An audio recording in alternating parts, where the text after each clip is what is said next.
What's up YouTube, this is Neko Pro for Team Nekonator, and today we're going to be reading you guys some terrible Yugioh creepypasta. So basically one day I was pretty bored and I was just looking around the internet with random stuff, not porn, and then I decided to see what would come up, It's already sound like a creepypasta.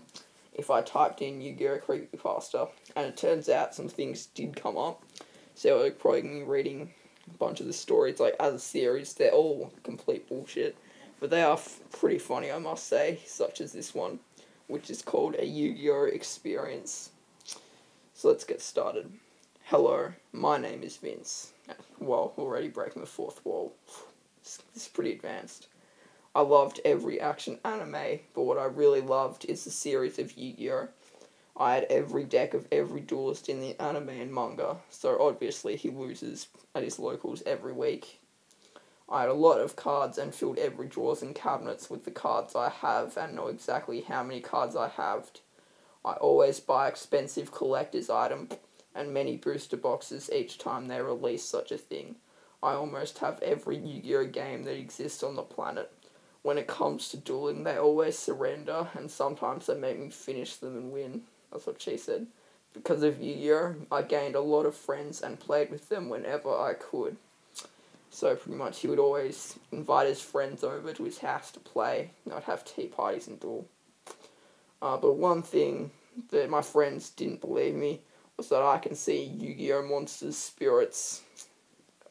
One thing I don't get about this story is whether or not it's like supposed to be in the real world or in like the Yu-Gi-Oh world. One day, an unknown guy started a tournament in that time. Before the tournament started, that guy showed the prizes for the first, second, and third places. The prize for the first placer was a duel disc, and you get to choose the starter deck. The prize for the second placer was 10 booster boxes and a starter deck. And then the prize for the third placer was a lights and sound duel disc and a random useful starter deck. Honestly, I would rather win second place. But then again, third and first is basically the same prize. Luckily, I won first place. Good job, Vince. My best friend was so proud of me, he started to scream because of his happiness of my winning. Also, my friends were proud of me. But me, I became proud of myself and my deck.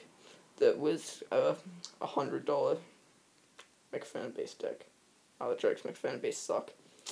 When I went home, I shared the good news to all my family members who didn't care.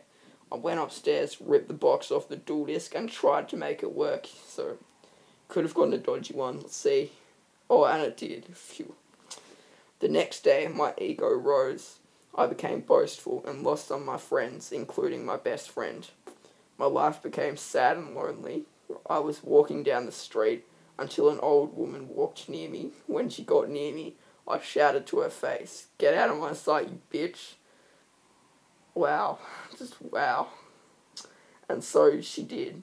I went home, I quickly jumped in the bed and cried a lot because of my miserable life. This is what Yu-Gi-Oh can do to you kids.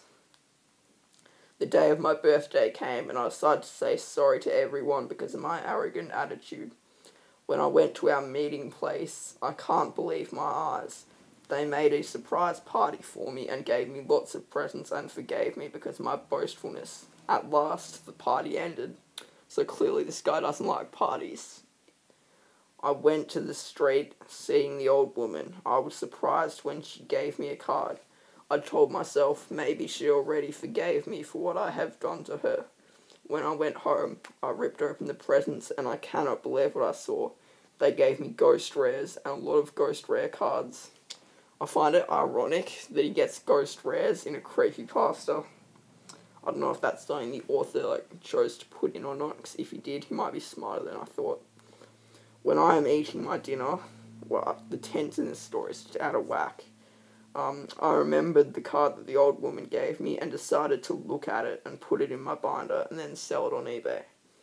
It was a picture of a haunted house and totally freaked out. I don't know what that's supposed to mean. The description said, "See you in hell."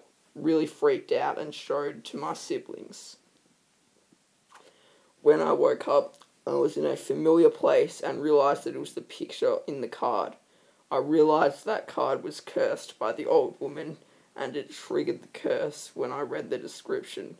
I also realised that the old woman still didn't forgive me for what I've done. Wow. Pretty big plot, like this guy. He must be pretty smart to figure all that out. After that, I heard a voice that said, "Wake up, wake up."